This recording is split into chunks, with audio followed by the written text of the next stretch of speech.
All right, friends. Y'all ready for our afternoon?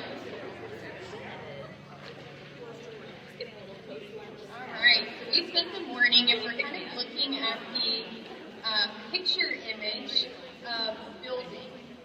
We spent the morning with Jenny, who showed us what we're building. Kind of that big philosophical look at what it is that classical education is. Mary showed us how we build it using some of those tools. Mary, I really appreciated, she's not in here, I don't think right quite yet, but she spent some time talking about how do we assess. There you are, right here. Hello. I'm sorry, she's right here. Mary spent some time talking about how do we assess the job that we're doing. Most of us here were probably educated in the public school system, or at least a progressive school system, be it private or public. And because of that, when we get that tension is good, but when we get that tension, oftentimes we jump back to what we're familiar with, and that can be the I'm gonna tell you model. There's a lot less investment from our children when we just tell them, rather than when we ask them to discover with us. So what we're going to do now is we're going to look at some tools that we can invite our children to participate in that discovery with us. We've kind of moved into a new practicum format where we're focusing on yes, the subject. We're going to talk about some history stuff, but we talk a lot about tools. We focus on a set of tools each year. This year we're going to focus on those 5 common topics. So let's start with the words common topics. Okay, if I wonder if I can move this. Oh, yes, I can move it because it comes off the stand. Educate your children here, and you can be smart like me. Okay, so when we look at common topics, what do you think of when you hear the word common? Every day. What else? Oh, accessible. Now, is that an IB? Excellent, thank you. Okay, accessible, what else? Familiar.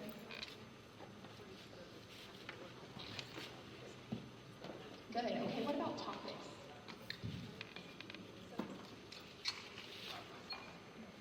I was told not to use orange, so if I start using the orange marker, you guys yell. Okay, I'm sorry, what did you say for topics? Subject.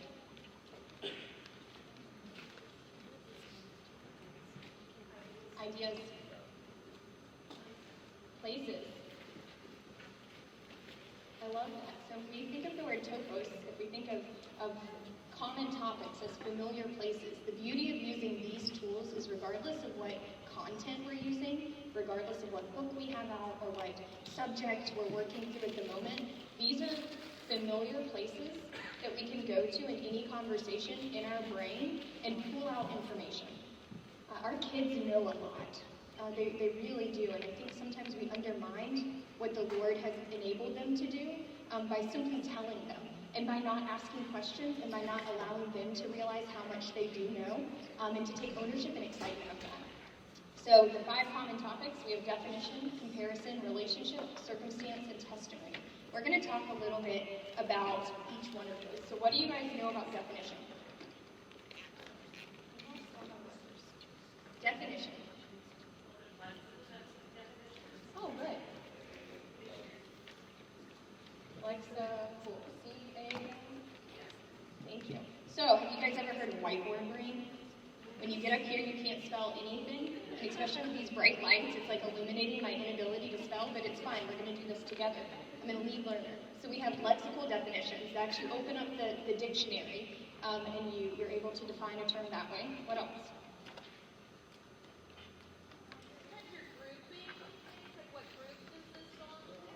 Good. Grouping.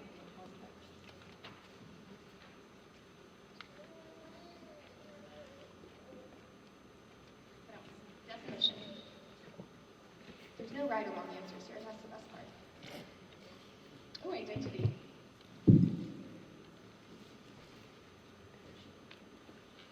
Yeah, that's a really good one when we're talking about identity in the world that we live in today. Being able to define our terms is really, really important. There's often times that you will begin a conversation with somebody and you think you're talking about the same thing. You're using the same words, and you're halfway through the conversation and you realize that we're actually talking about 2 totally different things. So defining your terms, whether it's grouping or identity, is really important.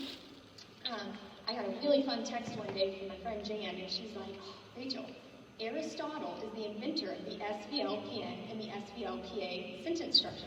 So those of you who are in Essentials with your students, what does that stand for?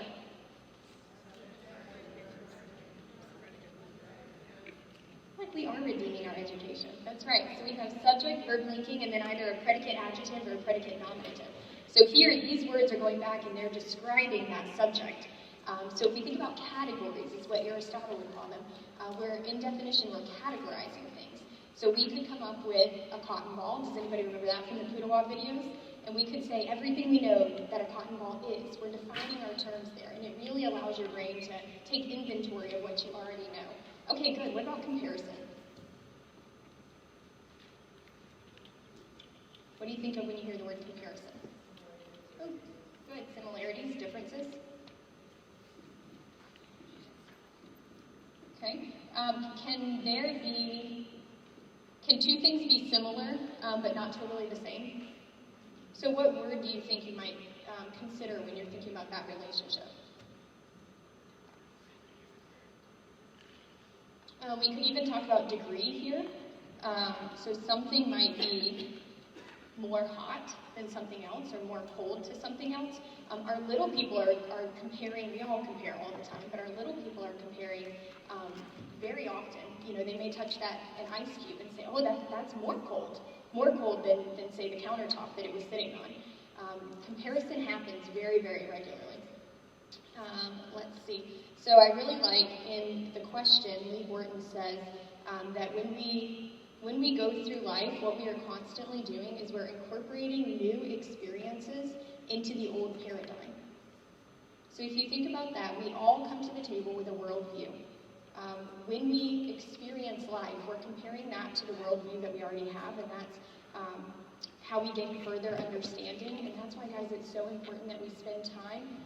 I erased the virtues, but spend time really focusing on the virtues that were written up here, so that when our children leave our home, that's the worldview that they're coming from. So when they experience these new things, their old paradigm is not this ever-changing truth. Their old paradigm are those virtues that we spent a lot of time learning with them and growing in with them. Okay, good. What do we know about relationship? Oh, cause and effect. Good. Look, we all ate some food and now we're feeling sleepy, huh? Oh, there you go. So the cause, we all ate, and then the effect is we're feeling a little bit sluggish, right? Okay, what else? Relationship. Connection. Oh, I like that. Connection. So we're really looking at the connection between things. In order to compare, what must we have? We must have at least two things, right? And so when we're looking at the comparison of two things and we delve into relationship, it's almost a deeper look at comparing those two things. I really love these, and I love when we're having this conversation because so much of it reminds me of the things that we teach our little people in Foundations and Essentials. You guys, there's a reason. There's a reason that we have our children memorize these things. When I think about comparison and relationship, both actually, I think about we have superlatives when something is the most, right? So when we're looking here at relationships, sometimes in comparison, really both. You can look at more, most. Those may be some words that our younger students are familiar with. How about relationship challenge B? I think of, we have our antecedent and our consequent. Who feels comfortable telling me a little bit about antecedent and consequent? So what comes to my mind is if then, right? I saw some finger pointing over there. Somebody was comfortable. If then, right? So I tell my children often, well, if you don't do your chores, then you can't insert whatever it is, right? And so they know then that they have a choice. The relationship in their choice, they have a greater understanding that they get to impact that consequence or that effect. Let's see. So also, I believe this is in the question also, Lee Wharton says, ideally, talking about relationship, ideally our children should have a good understanding of this principle before they are placed in situations where their actions can produce irreparable consequences.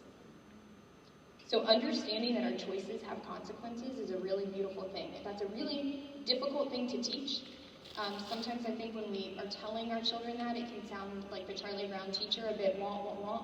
Guys, that's why we read these great literature. That's why we read these great books, so that our children can see time after time men and women of virtue, or maybe men and women who lack virtue, making choices and the consequences of those choices.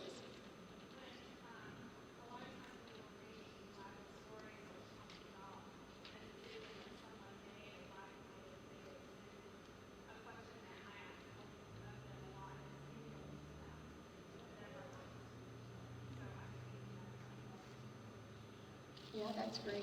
So Angela says that often when she's reading Bible stories or other stories with her children, she'll ask her children, can you relate to that? And then I think our children being able to identify, yes, I have the same characteristics as this man or this woman in the Bible, or this man or this woman in these great ancient texts that we're reading together. That is very valuable. And by taking just a few moments to do that, I guarantee that we get a little bit closer to that virtue, both in ourselves and in our children that we long for. But Angela, it'd probably be easier just to read and carry on with it, right? So that goes back to that whole idea of really keeping in mind what it is that we want and taking the time to get there. Okay, good. What about circumstance? What do you think of when you hear the word circumstance?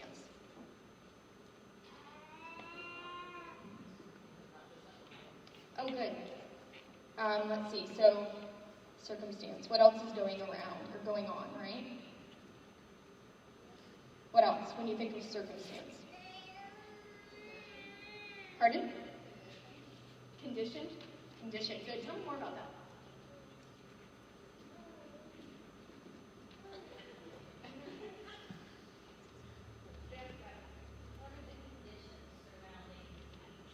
Good. Good. Conditions surrounding.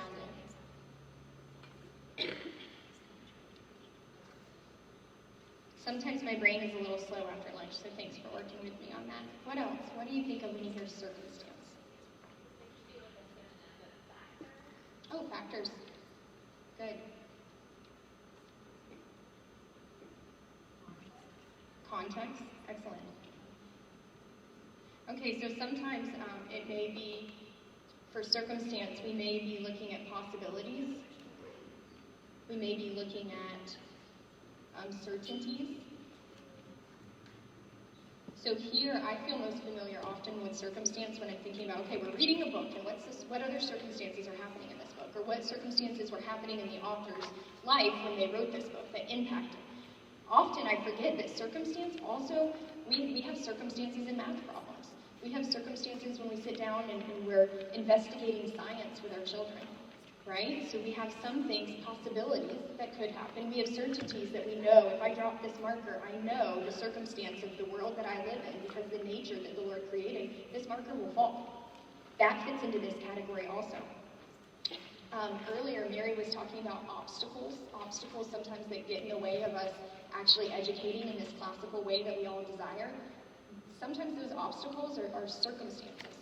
And circumstances are not, they're not always bad things. I think we miss, I'm speaking personally, I miss a lot of really wonderful lessons from the Lord when I get stuck on my timetable, when I get stuck on my checklist. And so sometimes those obstacles, if I go back and I'm looking on that circle, and I think about what are my thoughts around this obstacle, I may find that the Lord is changing my thoughts. And it's not about the checklist, it's about what He has right in front of me. Good. Here in circumstance, you may also be familiar with kind of this bullseye thing. So that's a look at, hey, this is what's happening right here. Right now in this room, there's a whole bunch of men and women who are hanging out at a practicum. If we stepped one ring outside, I think it's like 92 degrees or something outside. So I'm very glad that we're in here. If we stepped even further, there's probably events going on in downtown Marietta, things like that. So there are other things in life happening than just what's happening in this room. Okay, good. What about testimony? What do you think of when you hear testimony? Authority. Good. What else? Say that one more time. Experience. Good. Yes.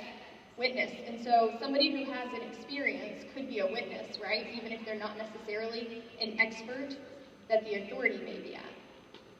What else?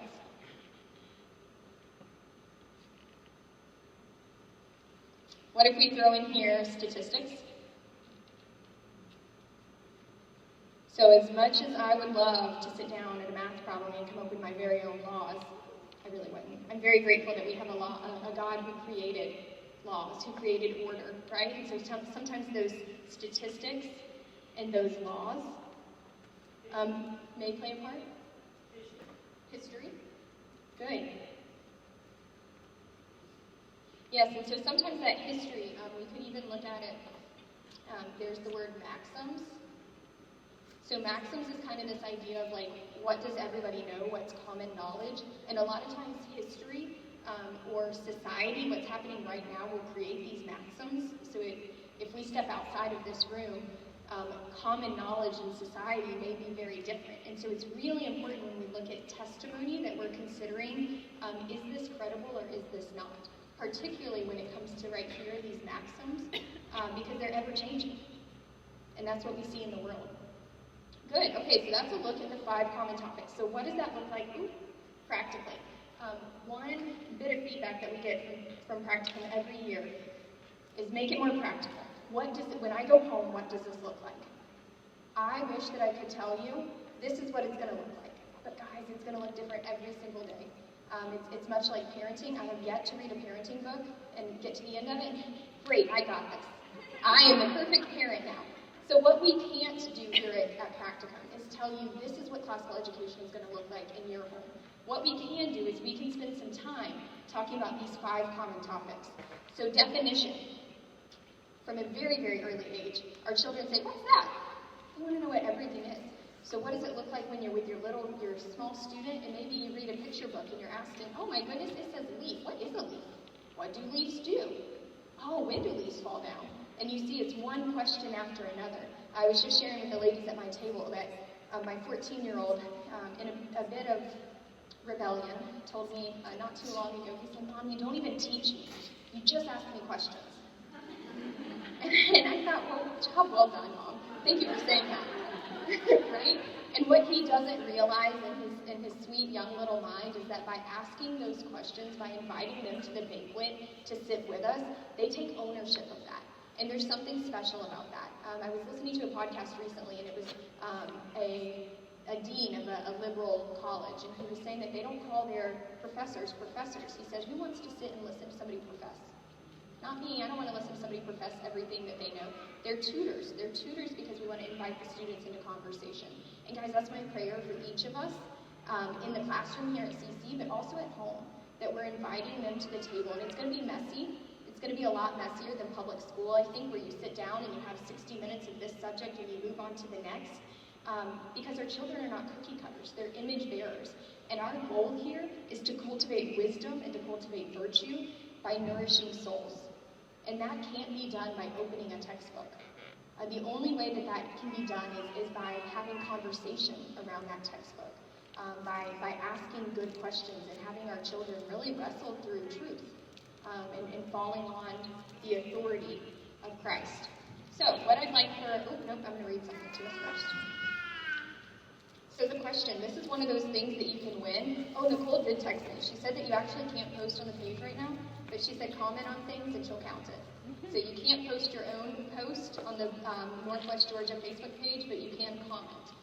But this is one of the books, if you do comment, that you could win. All right.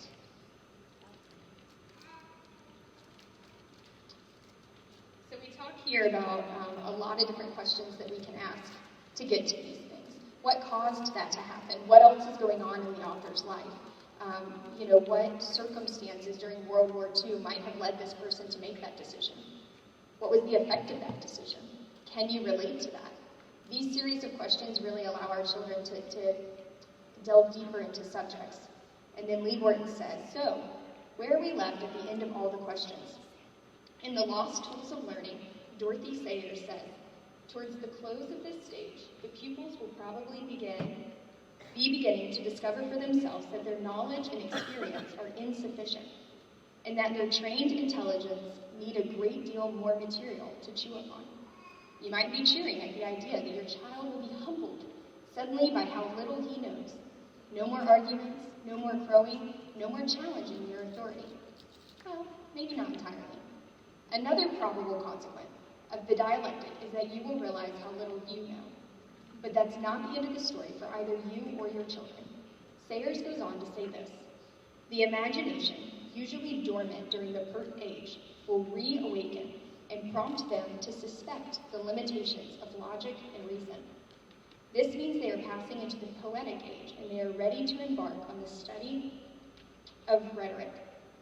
The doors of the storehouse of knowledge should now be thrown open for them to browse about as they will. The things once learned by rote will now be seen in new contexts. The things once coldly analyzed can now be brought together to form a new synthesis. Here and there, a sudden insight will bring about the most exciting of all discoveries, the realization that truism is true. Imagine the doors of the storehouse of knowledge being thrown open, and a wealth of knowledge being available at your child's ready disposal because you taught them how to ask the essential questions, and that it was productive to ask them. Remember, we ask questions not because we are cynics who believe that nothing is true and nothing can be known, but because we believe that truth exists and can be known, at least imperfectly. Our questions are designed to weed out falsehood, to cultivate right thinking so that we can share its fruits with those around us. This is the promise that hovers at the beginning of the rhetoric stage. To journey to reach that point is long and by no means easy, but the reward in the end is far better than we can even imagine. And I think that combined with the graduation speech that we heard earlier is a beautiful reminder that's the end goal. So when our little people are memorizing these facts, and it seems like, my goodness, if I have to hear about the age of imperialism one more time, but it's such beauty comes from that. So what we're going to do is we're going to open up to, in your practical handout, page 5. And we're going to take about 15 minutes to introduce yourself to your table mates. Now, you may be looking around and think, I know all of these ladies, or men, but I bet you don't know everything there is about them. And so we're going to do this in a bit of an unusual way. We're going to introduce ourselves using one of the 5 common topics. So let me give an example. I'm going to use definition. Okay, so my name is Rachel Spear, and I'm going to use definition. By definition, I am barely, I think, a millennial, but I don't feel I fit as a millennial. I think that's probably what everybody says, right? I'm a mom, and so by definition, that means that I'm a taxi cab driver, and I'm a chef, and I'm a nurse, which is, all of those things are really exciting. I'm a daughter of Christ, which is my most exciting thing to share with you. By definition, that means that I am saved by Him, and I will continue to be sanctified until I'm redeemed in my perfect body one day with Him. By definition, I am a wife. That means I'm married to Clint Spear. He's a pretty fantastic man. I wish he was here for you guys to meet, but he's playing superhero dad today. And I am the area representative. And so what that means is that I'm able to support and come alongside a whole bunch of communities in the Northwest Georgia area, and it's very exciting. And so by using definition, I pulled out several things, kind of some facts about me, but I stretched a little bit to tell you a bit more, make it a bit more interesting. So take about 15 minutes to introduce yourself to your table mates. Relationship between salt or similarities, comparison. We can compare salt and sanctity of life. It does. It makes food taste better, and it's better, right, when our life has some value. There we go. Good. Yes, ma'am. Healing. Yes, most definitely. All right. Let's think about that, okay? I am going to read us a source text that is in our practicum handout. So on page 10,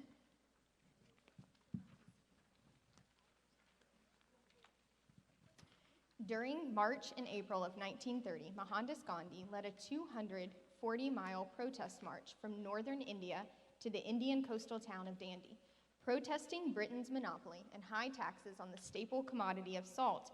Gandhi gathered supporters in every town as he traveled. Arriving at the salt flats in Dandi, he defied the British government by picking up a piece of salt. He and 60,000 other Indian citizens were arrested during this time.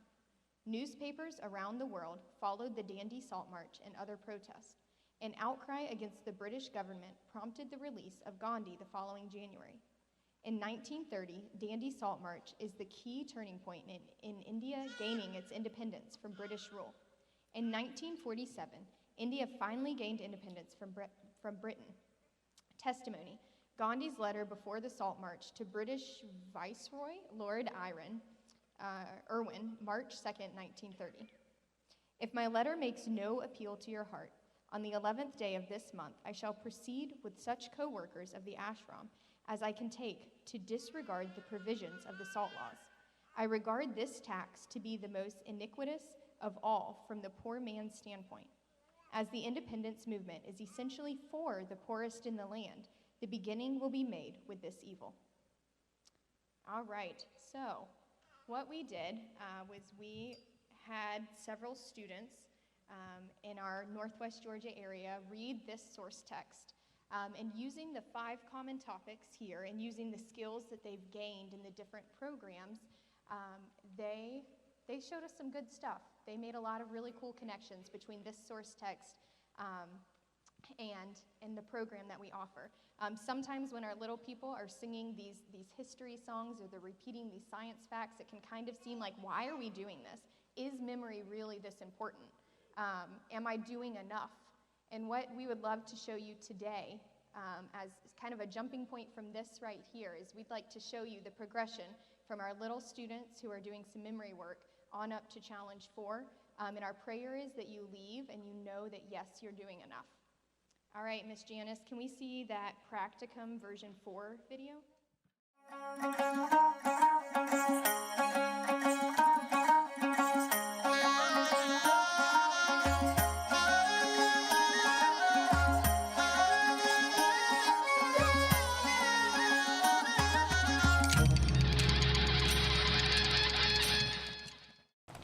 During the age of imperialism, the British established rule over India.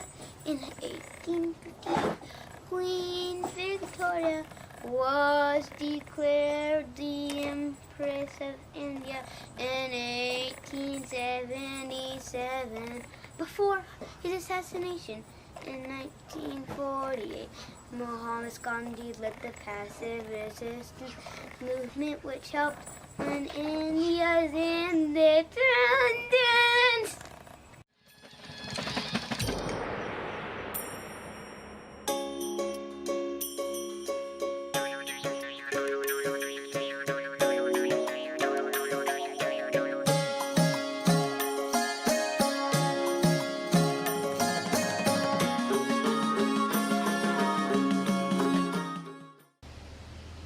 In the year 1930, Mohandas Gandhi led a 240-mile protest march against Britain's salt tax.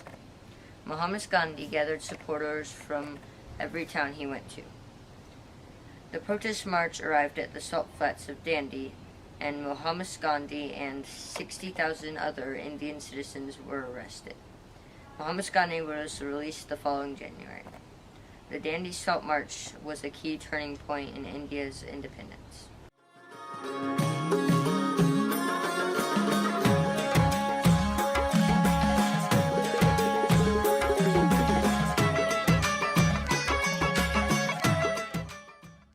Can you identify the independent and subordinate clauses, please?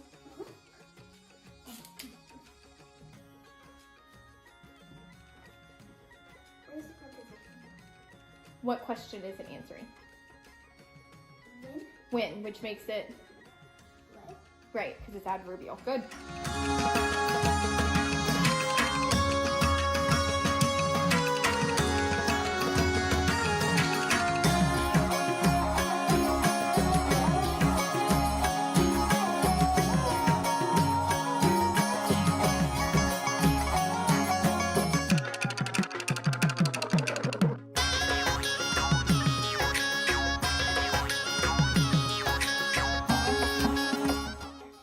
it's relating back to a certain word. So what actually helped to win India's independence? Yes, right.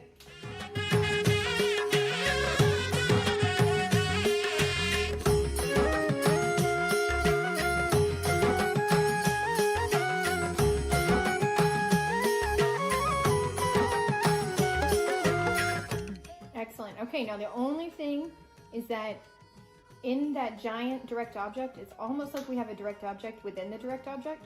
So do you remember how you would show that? So you're actually going to separate your infinitive to win and your direct object within the direct object. Yes, good. Beautiful. Well done, sir.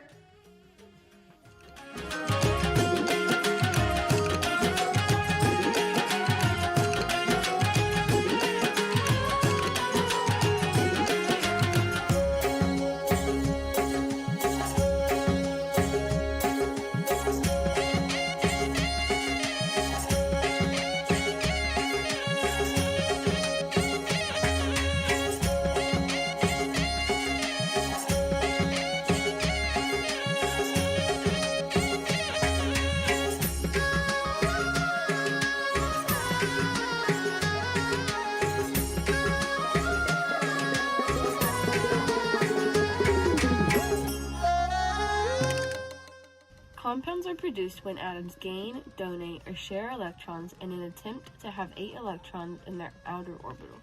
In salt, sodium donates an electron to chlorine to form an ionic bond.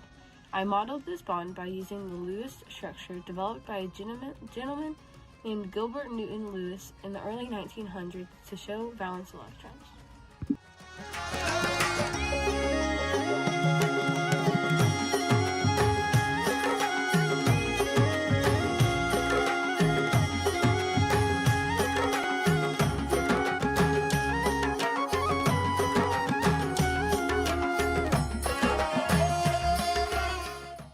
The skills practiced in logic this year help us analyze the arguments we read and hear in real life.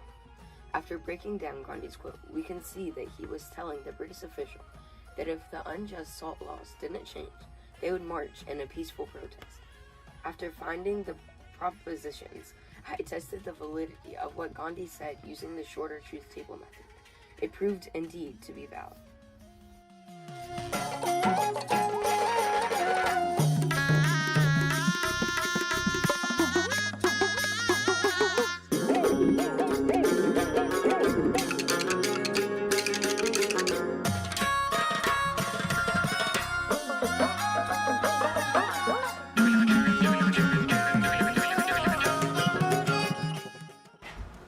Viri fortes et liberi semper pugnabant ut civitas nostra conservator.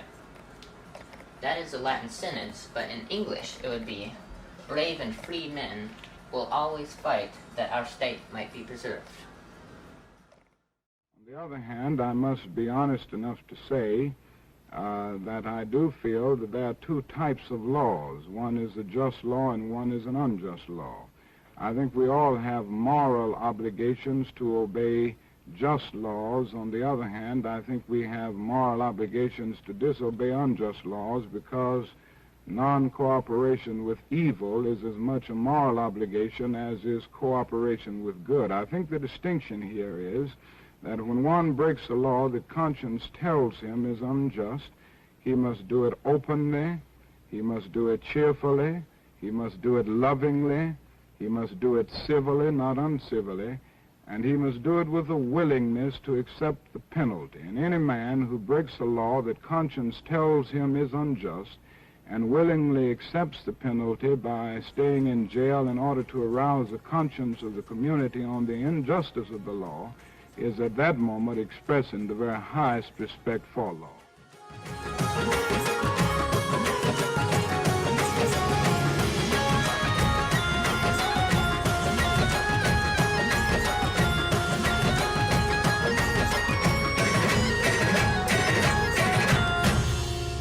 Hey there, my name's Clark Hayes. I'm the oldest son of Sarah Hayes, and I'm currently in Challenge 3, going into Challenge 4 this fall for the 2023 to 2024 semester. Today I was asked to do a quick comparison between America's revolution from Britain and India's revolution from Britain, because we're talking about salt this practicum, and India had a big thing with salt in their salt marches, right?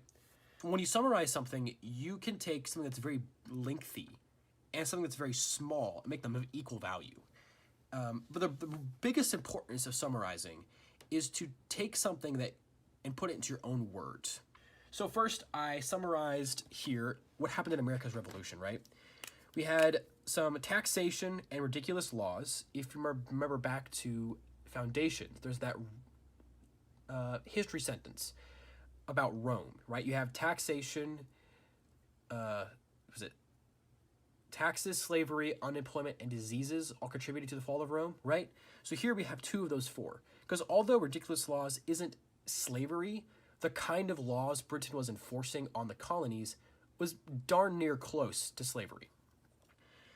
And then these three things led to the Revolutionary War, which had a lot of fighting and some guerrilla warfare that ended in 1783. Here's a quick summary of what I did for this. So overtaxation, unnecessary laws from Britain led to fueled the colonists to desire to be free from Britain, okay? Very simple, very easy way to do this, and we all know this is how the American Revolution happened.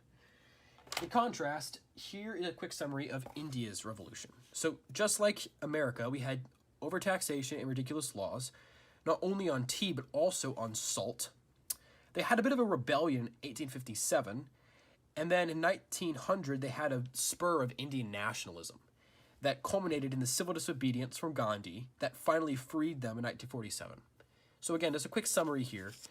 Overtaxation and unnecessary laws led to civil disobedience that eventually freed India from Britain. I just put a B there for time's sake. So really, two very easy comparisons we've done here to really summarize what we know about these things. And I underlined the important words: overtaxation, unnecessary laws, Britain, colonists, free. Overtaxation, unnecessary laws, civil disobedience, India, Britain, okay? So I wrote that down on this separate little comparison outline here. And we can see the 1-to-1 ratio here, the easy little cheat sheet we have back and forth. So in any case, this was just a very quick and dirty way to compare America to India.